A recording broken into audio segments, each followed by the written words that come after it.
Hi, hello. Welcome to another episode of Isaiah's Newsstand. It's your host, Isaiah Edwards. The date is October the 29th, 2023. Hopefully, this episode finds you well, in good spirits, and high hopes. As for me, I'm doing well. Overall chilling. I guess you could say kind of a light recovery day. We partied a little hardy, but it was good. It was a good time. Very wholesome activities were had. Let's see. I celebrated my friend Ko's birthday. Happy birthday, Ko. That was fun. And I guess like last minute, I was not reading the prompts on the pages that we had set up for the event. I guess I was slacking. And apparently this was like supposed to be like a Halloween party that went through like a couple iterations. And I was just gonna show up, just do my thing, because I kind of figured that I wasn't gonna be the only one. We were just gonna be pretty casual about it. Wasn't No one's gonna check me about it, which is, by the way, a huge pet peeve for me. Don't like. I obviously understand Halloween parties, costume parties, whatever, da da da. Like, that'd be cool. But like, don't do the thing where like you have to come in an outfit or like we'll stone you to death. I hate that shit. It's like, well, bro, don't invite me. Just don't even fucking bother. If I can't be casual about this, then I want to show up. But anyway, I was just like, oh, maybe this is a Halloween party, and I was also like thinking I'm not doing a Halloween party like outside of whatever this is. So I grabbed my little Jake hat and Jake from Adventure Time, sorry.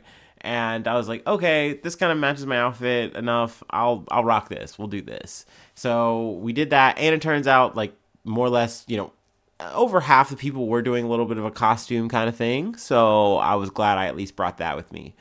Now, as for the festivities, everything was like cool. It was fun. I got to eat taco. We had like a catered taco kit thing from Tortilla Garcia, Taco Garcia, whatever it is. Yeah. That was very yummy. I enjoyed that and ate pretty good. So yeah, it was good times were had. Let's see. Now we're just chilling today on Sunday. It's been a pretty chill, lazy Sunday to get some groceries in. So, as always, I'm hype about that. We love that. And yeah, I'm looking forward to closing out this October, just closing out the spook in a nice, casual, cool way. And I don't know why I keep saying cool, sorry. But yeah, so let me go ahead and rev up, and then we'll go ahead and do some news, and then I'll let you get to your Sunday fun day. Or whenever you're listening to this, I don't know. Hopefully you are having a fun day, though.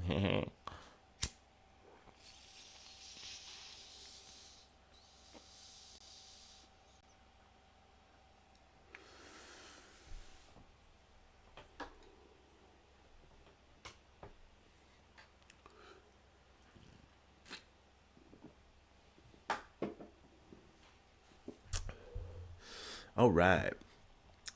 From the Associated Press, excuse me. Netanyahu says the Gaza war has entered a new stage and will be long and difficult. Israeli Prime Minister Benjamin Netanyahu told the nation Saturday night that the military has opened a second stage in the war against Hamas by sending ground forces into Gaza and expanding attacks from the ground, air, and sea. Let's see here. What else did I want to pull? The bombardment, described by Gaza's residents as the most intense of the war, knocked out most communications in the territory late Friday and largely cut off the besieged enclave's 2.3 million people from the world. Communications were restored to many people in Gaza early Sunday, according to the telecoms company Internet Access Advocacy Group, netblocks.org, and confirmation on the ground. So that last part is, at least a little bit of good news that there was, some communications restored. But definitely hearing this like new second stage kind of talk, which it is something we've been leading up to. I shouldn't be surprised in it, but it is the idea, and I think it's kind of becoming the conversation that I'm hearing is that, oh, this is going to be the ground invasion. Is these like skirmishes we've kind of been talking about, and they're just going to become like, oh, we're just going to add more and more force to it, continue on with it, because this is something that could literally go on for months, if not longer. Because what difference does it make? This has been something that's been going on for 75 years. So, but just the added ramping up of just hostility, but then you still get the ability to do all the levels of airstrikes too. It is very, it just feels like a haunting thing, that this is just going to be a constant thing, and you just really don't know when it's going to ramp down. Like that is the thing that, in all these kind of fronts and all these kind of conflicts, eventually you do have to get to peace. And it's just, that's something that is just so far and forlorn away in the conversation, and that is very sad. It's very upsetting. It's especially, you hear the death tolls. Let's see here. There is something I did want to pull as well, if I can find it.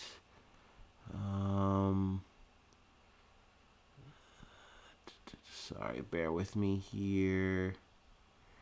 I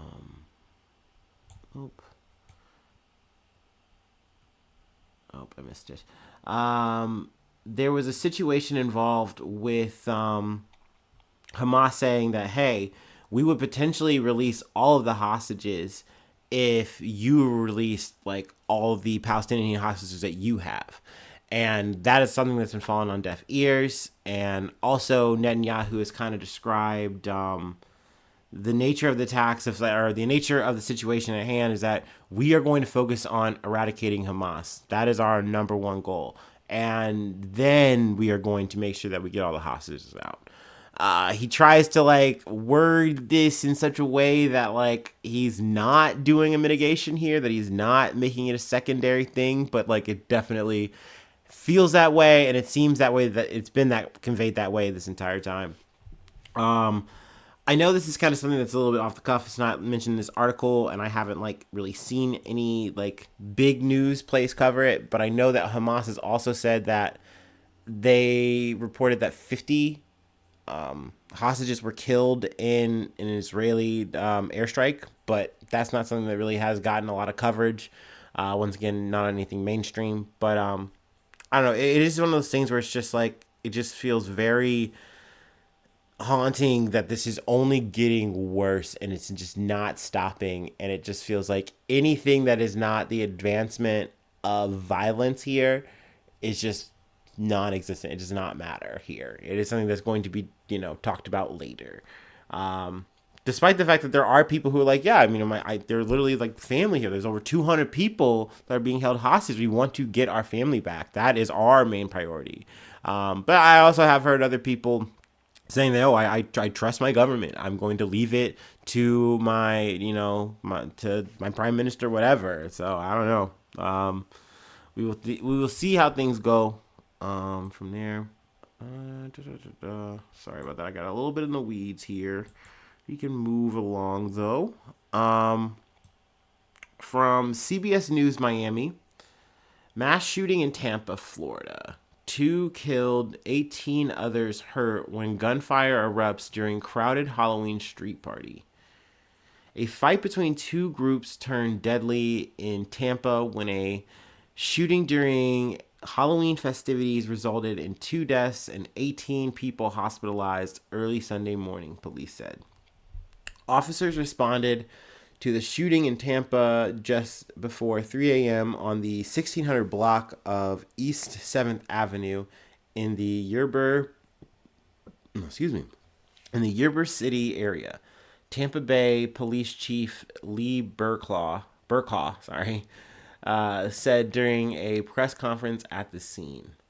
The fight occurred in an area with several bars and clubs, and there were large numbers of late-night revelers in the area at the time.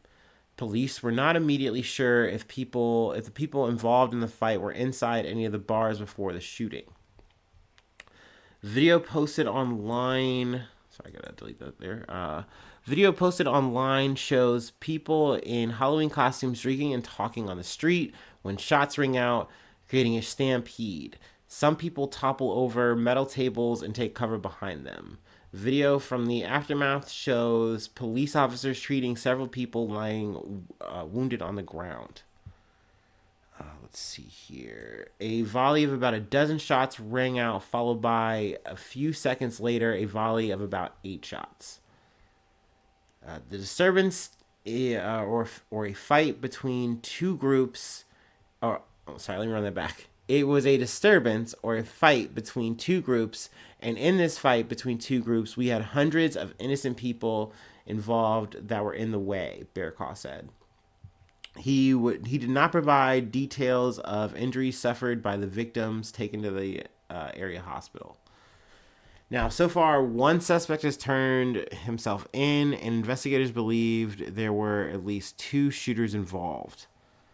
But we don't know what the fight was in terms of like what caused it, what sparked it. And if I hear anything about it, I will be sure to let you know in terms of more details. But obviously that's obviously unfortunate that people died, and it is definitely one of those things where you're chilling, you're hanging out, you're vibing, you're just having a casual ass fucking night, and then boom, this shit just happens, and then everyone's running, everyone's like, and it's just crazy that like obviously one like it's devastating, that just to get shot and get wounded, but then to like wind up potentially getting injured in like a stampede and shit like that is also just a crazy, just random kind of casualty thing that can kind of happen in these moments when everyone's just kind of hanging out, just doing city shit, and the next thing you know, people want to get fucking buck wild, and then of course they gotta fucking take it to that fucking level and bring out a fucking gun. Like, that's fucking wild and so unfucking necessary. You know what I mean? People just want to hang out. People just want to have a good time. People just want to fucking party. You know what I mean? Just enjoy life. And it's crazy that people gotta fucking take that shit out with them and just be like, no, if someone's gonna fuck with me tonight, bro, it's on sight. Like, no, it doesn't have to be like that. It is just it's fucking wild. All right, let's talk some politics. Some new shit's been popping up. I figured I'd go ahead and cover it today on Sunday. CBS News, Minnesota. I don't know. If I have a Minnesota listener, please tell me how to say Minnesota properly. Like, how do you say it? I would love to know. What to know about Representative Dean Phillips, the Minnesota Democrat challenging Joe Biden. I don't know why I said it with that accent. Challenging Joe Biden in 2024. Representative Dean Phillips of Minnesota has announced his intentions to challenge President Joe Biden on the Democratic presidential ticket, formally launching his 2024 campaign Friday morning in New Hampshire, where he filed to appear on the state's preliminary ballot or primary ballot. My bad. So I mean, essentially, if you want to read this to get to know Phillips, I suggest you can do that by all means.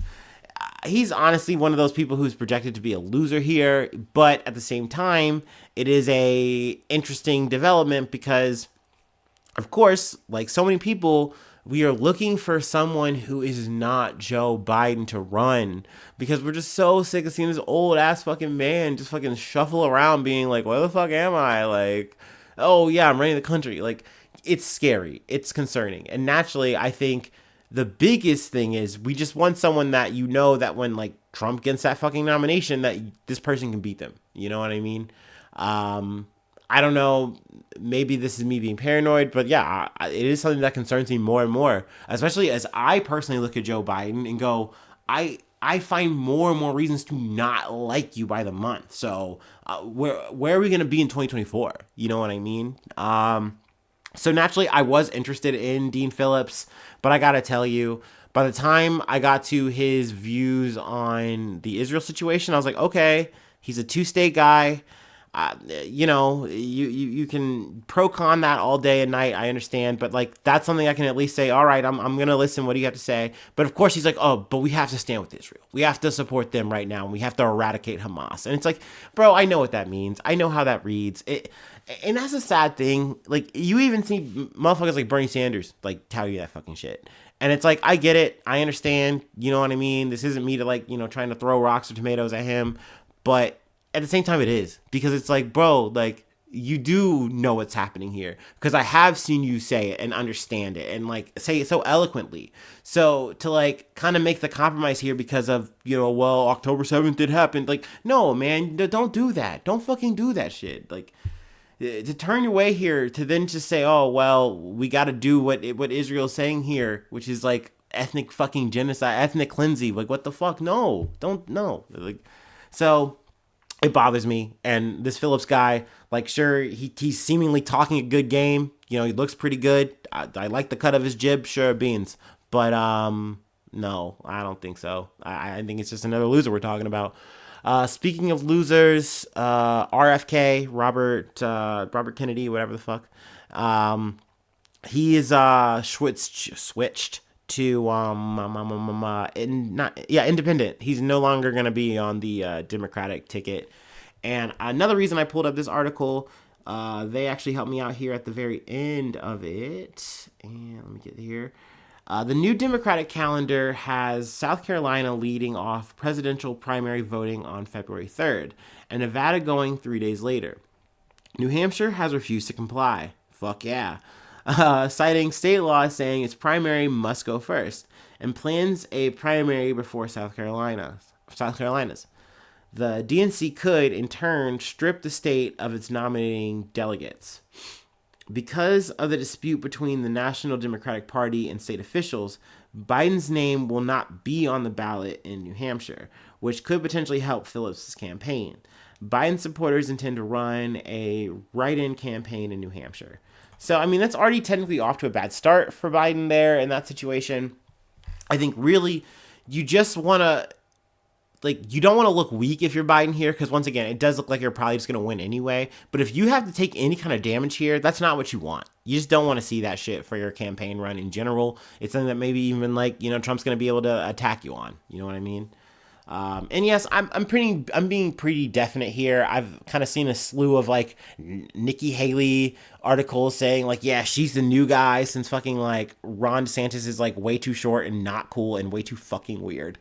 But let's just be real here. I think it's pretty much fucking sewn up. Trump's only issue is just fucking trials at this point. But anyway, let's shift off of fucking politics. Let's shift off of fucking I say shift off of fucking heavy shit, but I mean, no. I mean, we're talking about a girl interrupted here. I wanted to talk Britney Spears just a little bit, just to like say for my own sake, really. You know, I've been kind of chomping at the bit just to talk to the ether about this fucking shit. But from Variety, in The Woman in Me, a free Britney Spears explains how she survived the men in her life book review. Now, I would just say, hey, if you want to read this article to get all of it, it's definitely pretty good. It gives like a good history of Britney, and also obviously just does it by beat of the book. I personally really would love to get my hands on this memoir. I just am an audio guy. I like to just like listen to the shit while I do my thing. So, I'm waiting until I get a little bit of money or something like that. Maybe I might treat myself to this. Cause I don't know. I've done, a decent amount of Britney Spears coverage, on the podcast, at least in terms of her conservatorship and, just a little bit of the stuff post, but it's definitely just one of those things where I've grown up listening to her. So it's one of those things where her story has always just been on the screen to me, and her getting the chance to like really say her shit is very cool. I fucking love that. And some of the shit I've been reading that's been like coming out of it has been very fucking interesting. I'd say the biggest focus and something I just really wanted to chirp about was the see if I can find it. The stuff about Justin Timberlake. Just so fucking funny. There's a situation where they describe like them walking down the street, and oh, here it is. I found it. Okay, perfect. Spears writes of these unrighteous men matter-of-factly, avoiding the ad hominem attack, except for an occasional delicious arrow, including a recollection of the eternally white Timberlake meeting one of his rap heroes. One day, Jay and I were in New York, going to parts of the town that I'd never been before. Walking our way was a guy wearing a huge blinged out medallion. He was flanked by two giant security guards. Jay got all excited and said out loud, "Oh yeah, for shiz. Genuine, what's up, homie?"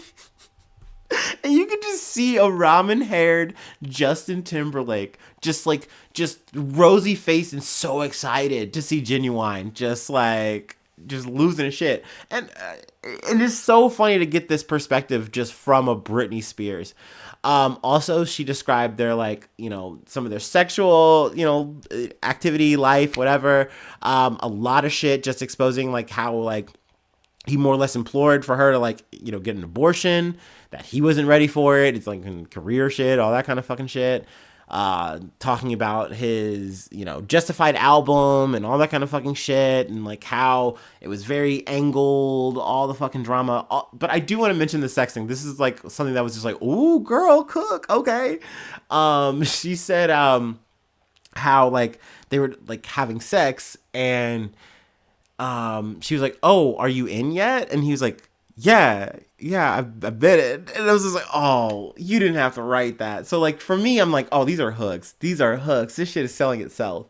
So I definitely would like to get my hands on this, but obviously not just the salacious shit. It does talk about just everything she kind of had to endure and go through. And it really is just her voice. So I think that is very cool, very interesting. I haven't read too many memoirs, to be honest. So it'd be nice to maybe pick this one up and really see how it reads and everything like that, and just really get it from her perspective. Also, another thing I wanted to add, of course, is Brittany has just been making the headlines. I mean, shit, before the book drop, I remember she was dancing with a couple of knives and shit. And there was some talk show lady who was like, "Oh yeah, I'm just gonna say it, Britney Spears crazy." And I know people were freaking out about that. But yeah, I mean, it is one of those things where it's people I think are always going to be wondering and questioning and being like, "Oh, are you all right? Is Britney okay?" But I think at the end of the day, I'm glad that she's able to be herself, express herself as she wants, live her life. I know, she had her fucking divorce, and she's living, laughing, learning, eating, praying, loving, whatever. It's good that she's has access to her kids, even though I know that's maybe even a tumultuous relationship. Yeah, I don't know. She's a whole fucking wave. She's a whole fucking vibe. And I don't know. I just wanted to talk about her for a couple of minutes. I don't know. Thank you. All right. I have one more thing to talk about, and then I'll let y'all go. And it's sad news. Let me take my little break.